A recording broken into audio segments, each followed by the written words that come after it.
Good morning, Chair Gonzalez and committee members. My name is Robert Black, and I have the privilege to serve as Governor Abbott's Chief of Staff. Thank you for allowing me and the Governor's staff the opportunity to visit with you this morning on our little piece of the state's budget. Since this will, I hope, be the last time I will have to testify before this or any committee this session, I want to take the opportunity to thank you and your members and the House for your consistent willingness to partner with the Governor's office to serve the needs of Texans and our great state. For this session and beyond, I hope you will continue to see the Governor's staff as a resource in service of your constituents. Madam Chairman, members, our state continues to be the economic powerhouse of the nation. We lead the nation in job creation, adding more jobs than any other state in 2024. We set record highs for the number of Texans working and the size of the Texas labor force, and we have been the best place to do business in the United States for 20 years. For the 18th year in a row, Texas has been the top state for population growth, adding more than 1,500 people per day. With that incredible growth comes both challenges and opportunities, and you will see both reflected in our budget. From border security to economic development, from film and music incentives to a disaster fund to public safety grants, the Governor's budget reflects the goals of both growing our economy and keeping our people safe. I do not envy you your task of crafting a budget of this size, but I do thank you for your efforts and your thoughtful consideration of our part of it. Now I have with me Toby Baker, one of the Governor's Deputy Chiefs of Staff, to give an overview of the budget and the Office of the Governor and the trustee programs, as well as a number of experts on our staff from different parts of our budget if members want to do a deep dive on any part of it. But before I turn the mic over to Toby, I would like to address one of the larger issues in the budget, and I know one of the larger issues that has been talked about both in the House and the Senate and will be, I'm sure, on many panels that you will have before you, and that is border security funding. I want the committee to know that Governor Abbott has formally asked Congress for the $11 million back that Texas spent over the last 4 years on our border security efforts. In recent weeks, the governor has talked to every majority member of the congressional delegation and both U.S. senators. He has had numerous conversations with the administration. Just 2 weeks ago, the governor was in Washington, D.C. to personally talk to the leadership in both the House and the Senate and the administration again about getting that $11 billion back to Texas. I can report that those conversations have been very positive. I would probably have better luck predicting the weather than telling you what I think they would do in the end, but I can assure you the governor is putting forth every effort to get those funds back to the state. I know there's been a lot of conversations about border security funding going forward, and unfortunately I don't have any new answers for you today on that issue. We are less than 5 weeks into a new administration in Washington, D.C., and there's a lot of activity on a number of fronts when it comes to securing our country, and Texas remains an active participant in those ongoing efforts. It is the governor's intent to continue and maintain our border security posture while we continue working with the administration in partnership as they ramp up their border security efforts.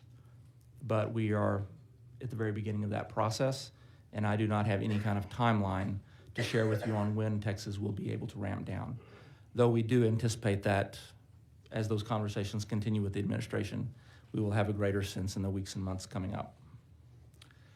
With that, I will pass the torch over to Toby and let him get into a deeper dive on our budget and trustee programs. Thank you, Robert. Good morning, Chair Gonzalez, Vice Chair Diala, committee members. My name is Toby Baker. I'm honored to serve as Deputy Chief of Staff for Governor Abbott. With me to help answer questions, if you so choose to have questions this morning, is Adriana Cruz, the Executive Director of the Texas Economic Development and Tourism Office, Amy Snoddy, the Executive Director of the Public Safety Office, and Keith Groff, the Executive Director of the Texas Military Preparedness Commission. Thank you for having us here today. And also, members, thank you for taking my meeting requests and phone calls last week to try to prep you as much as I could for this morning. Really appreciate that. As filed, you provided important funding for programs like the Texas Military Preparedness Commission's Defense Economic Adjustment Assistance Grant Program, the Public Safety Office's Special Courts Grants, Border Prosecution Grants, Anti-Gang Programs, and the Sexual Assault Survivors Task Force. The Governor's Commission for Women, the Governor's Committee on People with Disabilities, and the Texas Economic Development and Tourism Office, including the Microbusiness Disaster Recovery Program, the Texas Moving Image Industry Incentive Program, and the Texas Music Incubator Fund. Obviously, the backup information we provided has information on all of those. I won't repeat the data about our economy. I think Robert covered that, but it's safe to say that it's doing well, in no small part to the work that your committee does. With that, I would like to jump into the exceptional item requests and answer any questions that you may have. And Madam Chair, it's up to you. I can cover the two that are that you rolled into the base, or I can jump to the ones that are not. Do you have a preference? Since we have new members, can you briefly go over the ones that are already in the base just so they know? I can. Thank Yes, ma'am. So the first exceptional item was for the border, about $2.8 billion. I'm going to use round numbers for some of these, if you don't mind. So during the last legislative session, you appropriated essentially that amount, and instead of including that in our base this year, we decided we needed to split that out and include it as an exceptional item so that you could have a conversation, we could have a conversation about what the right amount was. The $2.8 billion that was split out in the exceptional item specifically was really for, I'll go through this here, for border barrier construction and for processing centers along the Texas border. So that is that $2.8 billion is focused specifically really on those pieces. The next exceptional item is $115.2 million that you included in the bill, and this is for the victim assistance funding grants, which I think you're familiar with. Over the years, the federal government's portion of this has dropped, and so the state portion has increased. So what we asked for here was in line with what we asked for during the last legislative session. However, if we project out, we expect that the federal government's component here will drop even more, and so to stay even, there may be a request to add more that you may hear from some groups later this morning. There are two pieces that are not in our exceptional items that I want to hit on briefly. Usually there's an enterprise fund component that we bring to you.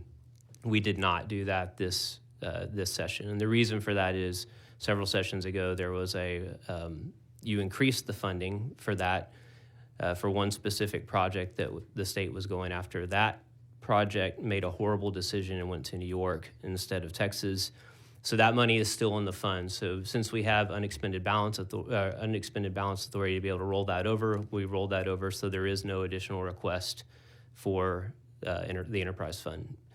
The second piece is disaster funding. Usually that's split out as an exceptional item, but this year you included that in our base budget for $150 million. I think that's good foresight because whether it's wildfires, hurricanes, we typically have to use that fund. So getting back to the exceptional items, now getting into the ones that are not funded, and I would say open for discussion. First is the Texas Semiconductor Innovation Consortium. Just like the border, the way we handled this one during the last legislative session, the legislature took $698 million and put it into the governor's office and said, hey, bring the semiconductor industry to Texas, make Texas more self-reliant. Let's make it where we don't have to rely on countries overseas to be able to build our semiconductors. And right now we are on track to spend all of that. In fact, I think it's safe to say it's oversubscribed, but to make sure that the legislature has a proper voice in this, instead of including it in our base, we split it out as an exceptional item for the exact same amount that was given to us last time for discussion. The next exceptional item is for the Defense Economic Adjustment Assistance Grants Program. I'm not sure if all of you have a military installation in your district, but if you do, there's a federal process called the Base Realignment and Closure Program. It's also known as BRAC. Every few years, the federal government goes through a BRAC round, and they look for bases around the country to close. This grant program was really built to push back and defend against BRAC closures within the state of Texas. If you think about Wichita Falls, San Angelo, Abilene, Killeen, these aren't huge communities, but the communities are built heavily around having those bases, Corpus Christi. So what this grant program does is help with really infrastructure projects, whether just outside the base or inside the base, to help send a message to Washington that the state is invested in keeping these bases here and supporting them. Inside of the base budget, you included $30 million. That typically gets used within the first year of the biennium. It's safe to say it's also oversubscribed. And so we are asking for an additional $20 million on top of that as an exceptional item because we believe that the need is there and we will easily spend that money. The next exceptional item is known as the Governor's University Research Initiative. So back in 2016, 2015 is when this started, and then 2016 we gave our first grant out. The point of this, or the goal of this, is to bolster and build our higher ed inside the state of Texas. So what it does is it allows universities to go out and recruit the best researchers from the United States or around the world, and then we give a grant to that university to fund that professor to move to Texas and go to work for a public university here. So let's say Ohio State. Let's say even, we'll go after professors at private schools as well and bring them to the state of Texas and get them involved. In the past, Texas A&M's probably taken the most advantage of this program, but over the last 2 years, we've seen many other universities across the state and smaller universities starting to use it as well. It's an incredible program. We've never asked for an exceptional item on this before, so this is the first time we've spent down the amount in there. And typically, if you refill it, if we don't spend it all, since we have unexpended balance authority, we'll just keep going through it until we spend it down and then come back to you for a refill on that sometime in the future. The next exceptional item is for the Texas Moving Image Industry Incentive Program. The Film Commission is what this is about. Over the years, the legislature has typically funded this program to the tune of about $45 to $50 million over their biennium. In the base bill here, you actually fund it to over $60 million. During the last legislative session, that $45 to $50 million was increased by $150 million to just over $200 million into that grant program. Again, just like with CHIPS or the border, since that was a decision that was just made during the last legislative session, we split out that $150 million as an exceptional item instead of including it in our base for discussion by your committee and by the legislature before we didn't feel comfortable doing that without having a discussion about it. I will say this is also oversubscribed. We expect to spend all of this by the end of the fiscal year. And then finally, as far as our exceptional items go, we're asking for $5 million for grants to combat acts of violence or terrorism against nonprofit groups. This is linked directly to the October 7th atrocities in Israel, and we saw a dramatic increase in threats to synagogues across the state.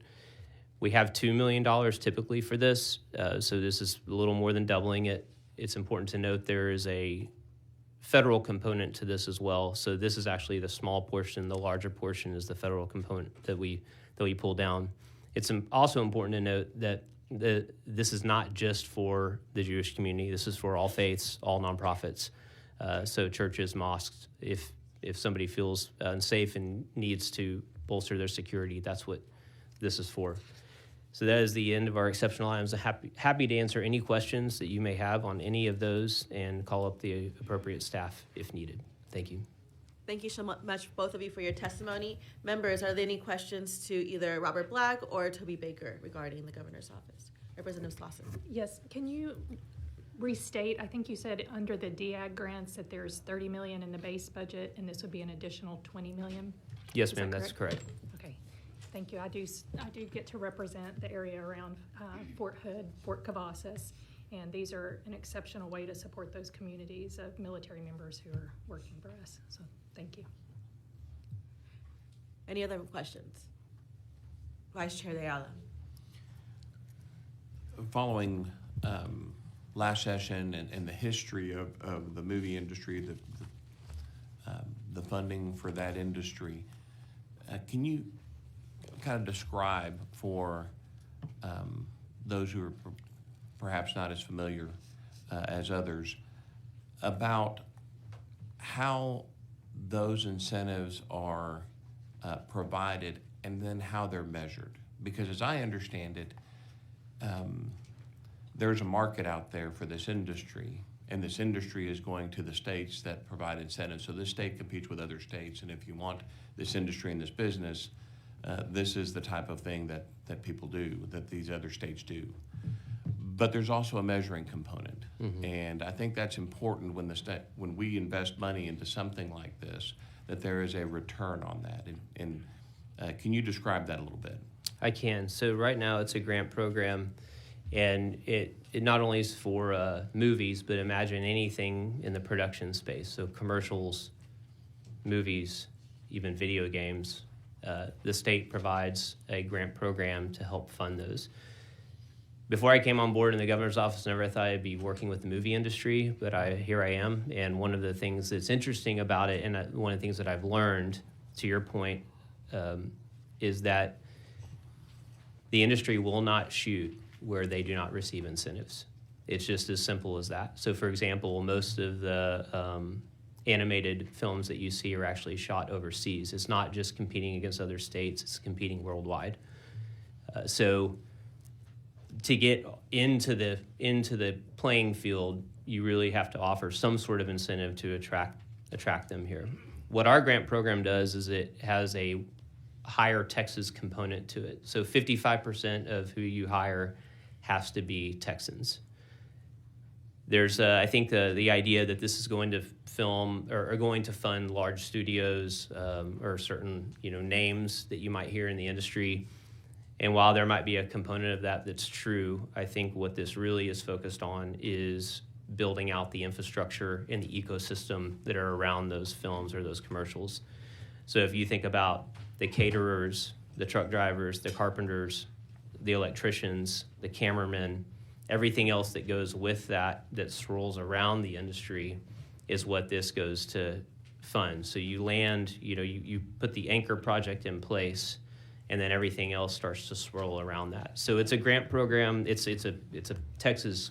While it's about film, I'd characterize it as a Texas jobs program more than a film program. It's also important to note that with this program, before we issue those grants, our film commission does a content review on what is in there. So it is not. So we have the discretion to not fund certain things that may not paint Texas in the light that we all know. We all know Texas should be painted a very specific way, and if it doesn't match up with that, we have the ability to say no. But it's broader. Everyone focuses on movies, but it's commercials, and can you kind of describe that a little bit? It is. I would say most of the things that I'm signing off on are commercials. So if you all across the state, and so it's not necessarily these big studios that we might all think of. Mm-hmm. It's very small studios that do work that across the state in all towns, and you name it. Everything from HEB to Ford trucks to local businesses that you and I wouldn't know unless we actually, unless you're actually looking at the film contract that's coming through. But in each of those, they're required to hire at least 55% of Texans to be able to draw that money down. And important to note the return on investment. I think you asked about how to measure it. One of the things that it's not quite a 5-to-1 return on investment. So over the years, we've invested, it looks like about $450 million, and the return on that has been from local spend. So the state has put in from the very beginning about $450 million, and then we've gotten back in local spend about $2.5 billion. So so we do have an ROI of over 400% from the research that we've been able to do. I just think it's so important to measure that so you can see the benefit of it versus the cost. And I want to shift gears to one other thing, and that is during this last 4 years, if I do my math correctly, we've spent about $11.7 billion on border-related Operation Lone Star type stuff. The previous 4 years, if my math is correct, it was about $1.7 billion. I'd like to see these next 4 years with this administration get a lot closer to that $1.7 billion than the $11.7 billion. And I understand we're 5 weeks, you made sure of that. But is there any, I think someone even, you anticipated the question maybe, you don't have a crystal ball as to what's gonna happen with the refund, which I'm all in favor of, but the question is we should be seeing definitely not an increase, but a ramping down of our expenditure on Operation Lone Star here in this biennium, I would think. In this biennium, I don't know. Certainly we want to going forward. It is the governor's intent and hope that we can start ramping down our forces. We've got probably close to 5,000 National Guard troops called up right now. We're still rotating DPS troops from other parts of the state throughout the border. We want that to decrease. Like you mentioned, Representative, Texas has always spent on border security anywhere between $400 to $800 million a year. We'd much rather be there than where we are right now. I think working with the administration, the conversations we've had, I think they're ramping up. It's going to take a little time, probably longer than all of us hope, but hopefully they can give us some kind of time frame to where we can start the process of slowly bringing our guys back home to their real jobs and keeping the DPS in Lubbock instead of sending them to McAllen. That's our hope. That's our goal. I don't have a timeline for you yet. Hope for the best, but plan for the present, right? Yes, sir. Okay, thank you both. Thank you. The chair would like to recognize Barbara German-Hawkins. Welcome. Also, I love that there's so much interest in 145. There is an overflow room in E2.028. I have a couple of questions. We'll start where we left off on border security. I think what would be really important for this committee, I understand that 5 weeks, but I think it'd be important as we go into finishing the budget and ending the conference, if there is somewhat of a ramp down plan, just because, just to say we don't know, but we do know we're probably gonna ramp down. I think that's really critically important. I also know, and I just wanna check you a little bit out of love, we didn't always spend 4 to 8 billion. We did spend closer to $1.7 billion, like Representative Vice Chair Ayala did mention. So I just think that totally cognizant of we're in a different space, but also we do need something, right? Like, what does a ramp down plan look like? What does it specifically look like for DPS officers? How do we make sure everything just kind of, there's a plan in place? And that would be really helpful to get from your office. Fair? Fair. Yes, ma'am. You're in, the Senate is asking the same question. So. Well, what a surprise. So when it comes to OLS, since we're on that topic, can we talk a little bit about some funding transparency? So I know that you have emergency contracting abilities because you're under the emergency order, but talk to me a little bit about if somebody was building the border barrier, how would they get those contracts? What kind of process is there? And then what kind of transparency is there around those contracts? Yes, Madam Chair. So that's actually not handled through our office. That's handled through the Texas Facilities Commission. And so the way that works is the money was appropriated to us, and then that was then essentially authorized for TFC to use. And so I think it's probably I think at that point it just enters into their contracting phase and how they handle their building operations. And so that is we actually don't have a hand in picking who TFC goes in contracts with. That is all internal processes that they have. When it comes to other OLS spending, sorry, I have really bad allergies today. When it comes to other OLS spending, what type of transparency and or accountability infrastructure methods do you have to make sure that we are responsibly and very efficiently, effectively using taxpayer dollars? There's different pieces of it. So obviously one part of it is, so TDEM is involved with this as well. So TDEM has handled some, a good portion of the contracts that have come through. The bulk goes to TFC for border barriers, but then there's another component that goes to TDEM. So you have, our contracting requirements that we have inside of our office, plus you have then TDEM's contracting requirements that they have inside of their office. So we would abide by and, everything that the law requires as far as what those contracts require. So I think here's my struggle. This legislature, our committee appropriates the money to you. I understand you then use the other agencies, which I think is appropriate. But are you tracking how these contracts are being done? Ultimately, we start with y'all, and then y'all make the decision. But there has to still be some transparency from y'all's office. So, do you just give the money to TFC and say, okay, or how are you tracking this? So TFC is more of an authorization. TDM is typically, because TFC, remember, they're sort of forward-looking, right? So they're working on acquiring easements and paying forward. TDM typically is they have a contract in place, but they're also refilling and paying back. So we're reimbursing TDM. It's a different model. So they'll submit a sort of a request to us saying, hey, we split this amount of money, and we have all the records in there to look at before we say yes, we will pay that. So there is a back and forth there, and there's multiple layers of review before any of that is approved.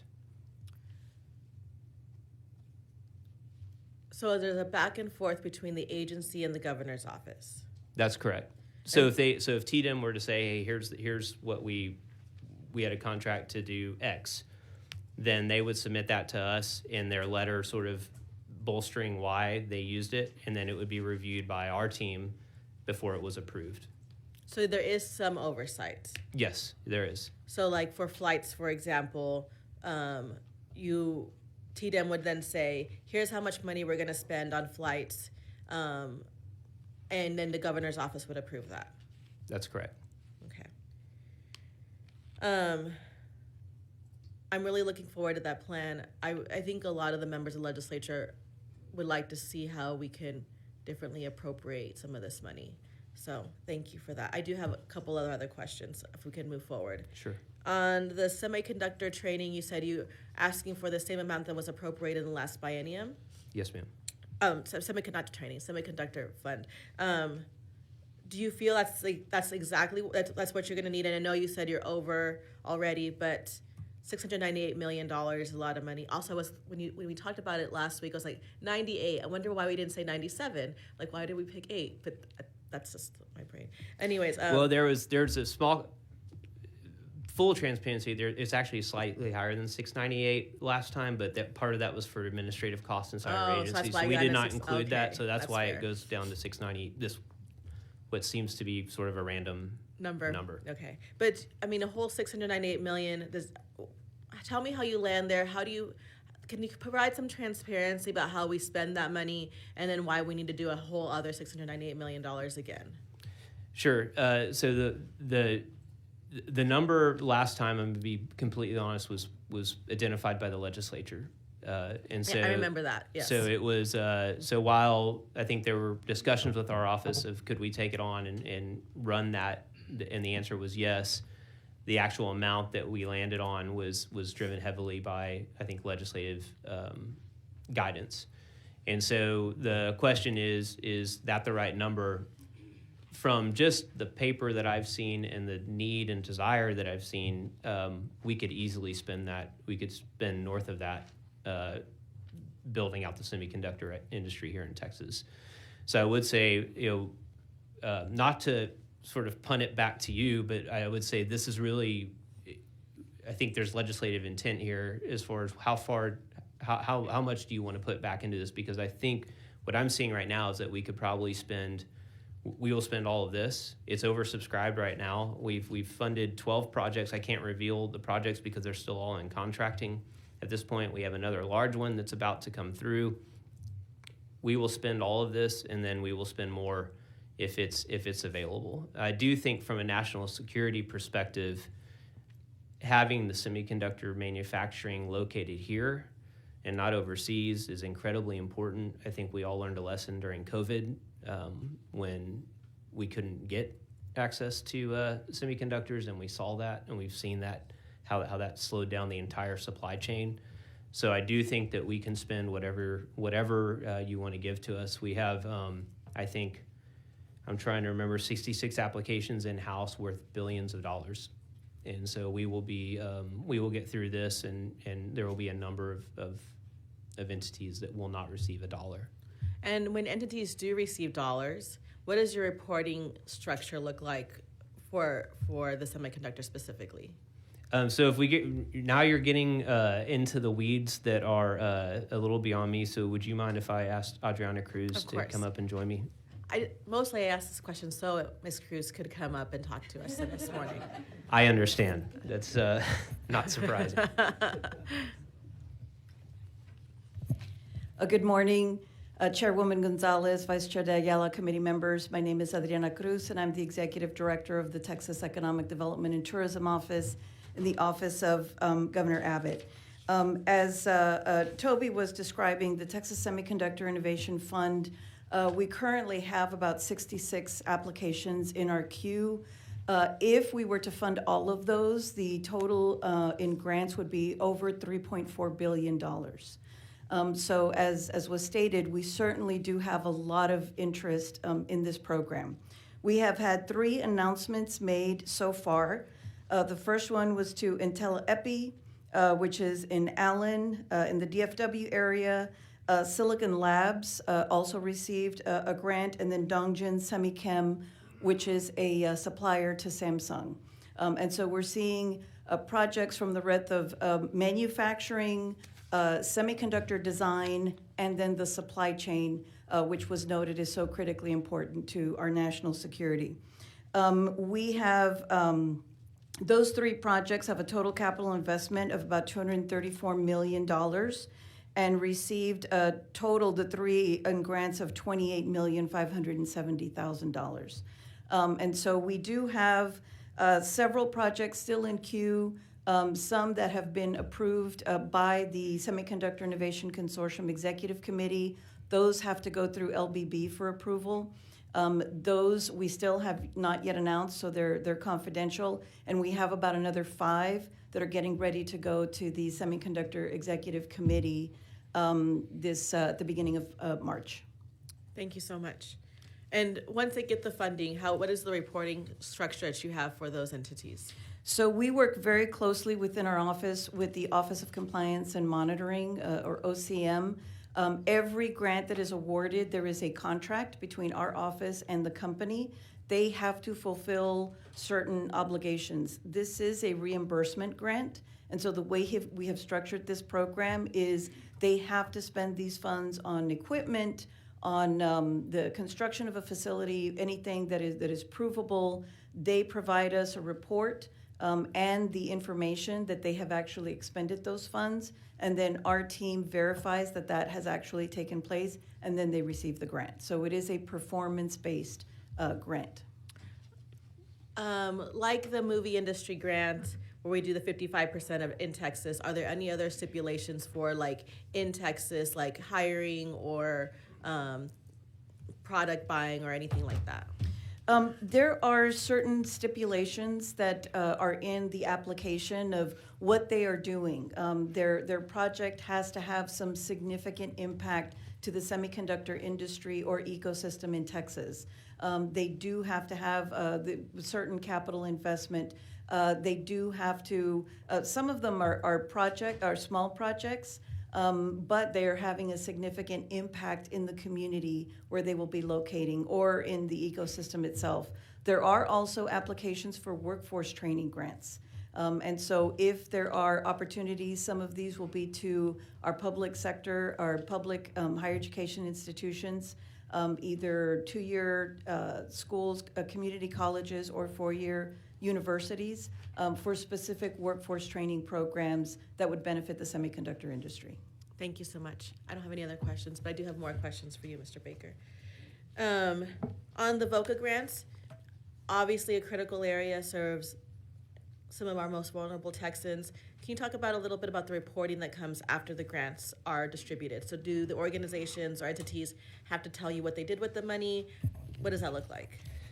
So again, I'm going to bring up the expert, Amy Snoddy, who is the head of our public safety office, if you don't mind. Of course. And the chair recognizes Representative Lopez. Welcome, Representative Lopez. Good morning. My name is Amy Snoddy. I'm the Executive Director of the Public Safety Office within the Office of the Governor. Your question was about reporting for victim assistance grants. VOCA grants, like after the entity receives the money, what type of reporting do they have to make so we know what kind of programs they're servicing? I think obviously there was a increase in funding at some point. We're trying to land the plane on how much funding they should be getting in the next biennium. Understanding what they're doing with the money would be helpful and make those decisions. So once a VOCA grant award is made, or we're also using state dollars now that you've given us over the last 2 sessions. Those grants are typically for 1 year. They have a quarterly reporting cycle with us, so they're reporting quarterly financial expenditures to us. They're also reporting quarterly progress data. So in that quarterly progress data, the recipients are telling us things like, how many victims are you serving? What type of victims are you serving? What type of services are you doing? Are you doing legal advocacy? Are you doing crisis services? So we have all of that type of data. Is there like a common, I guess what I'm looking for is, I get that they're reporting that to you, then is there a common service, or is there something you could speak to, like this is why this funding is important?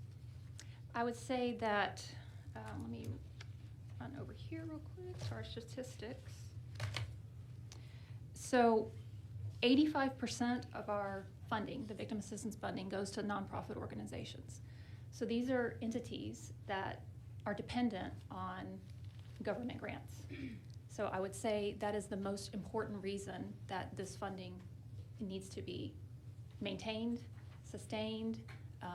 We need your help to do that. Of that 85%, 54% of that is going to agencies serving child victims.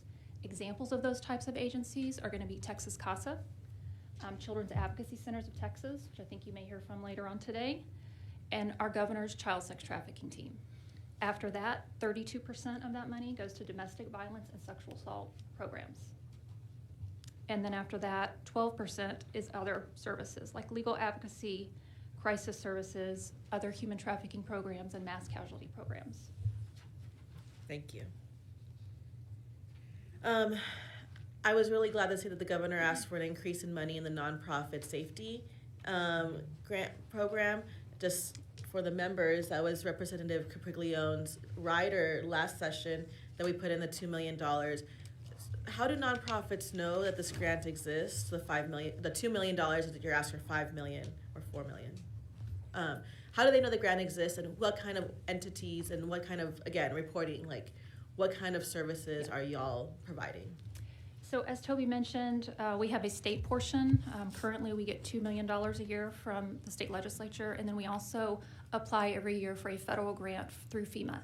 Our 2025 award from FEMA was $29 million plus the $1 million. So for 1 year, you give us $2 million, so 1 year of that is $1 million. So for 2025, we put out $44 million. And this particular grant program supports physical security enhancements and other security activities for nonprofit organizations, including synagogues, churches. Doesn't have to be a religious organization, but a lot of the funding does go to religious organizations.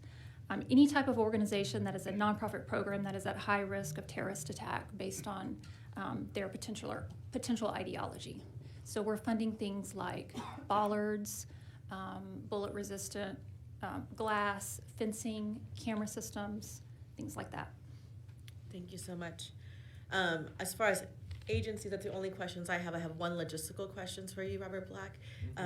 Does the governor allow remote work for governor staff? Toby, I don't believe so. Do we have 1 or 2 people? We do. So we do allow remote work. We require, just because to cover ourselves, we require everyone to sign a contract that sort of says, if you remote work, you can do it. Here's kind of the parameters.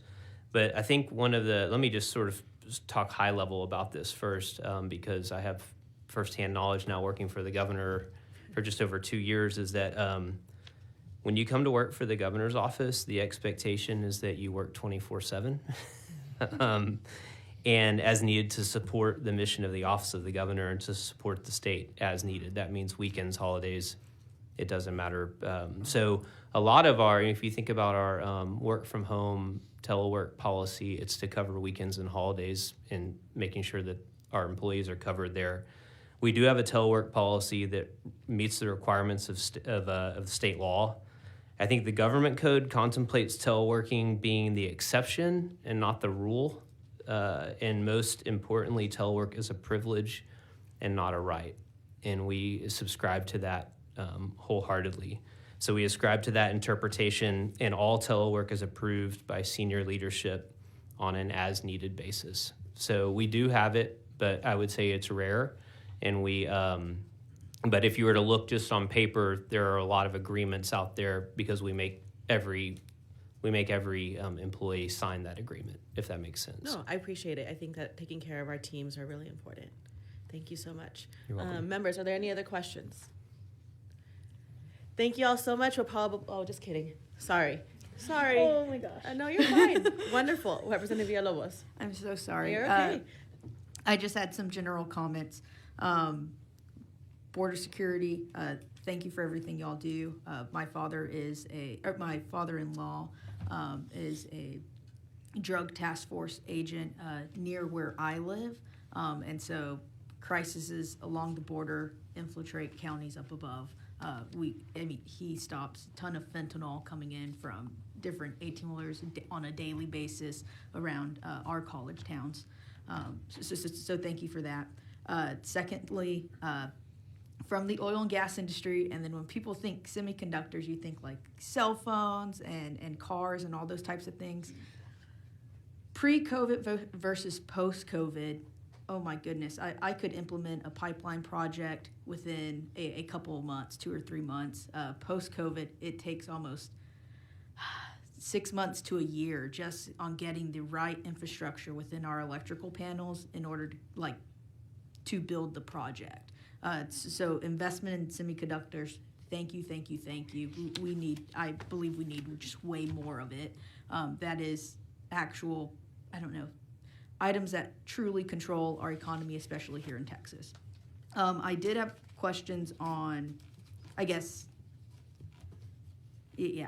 have a question on the rider number 23, the child sex trafficking team. What exactly is happening there? Or where are we seeking more funding? Good morning. So I believe we were asking for an additional $1 million under the child sex trafficking team. Currently, we get $5.6 million, 5.675, and of that, we are funding our operating expenses for the child sex trafficking team. That's about $1.7 million. We have an intensive training grant with the Human Trafficking Institute. That's about $1.26 million.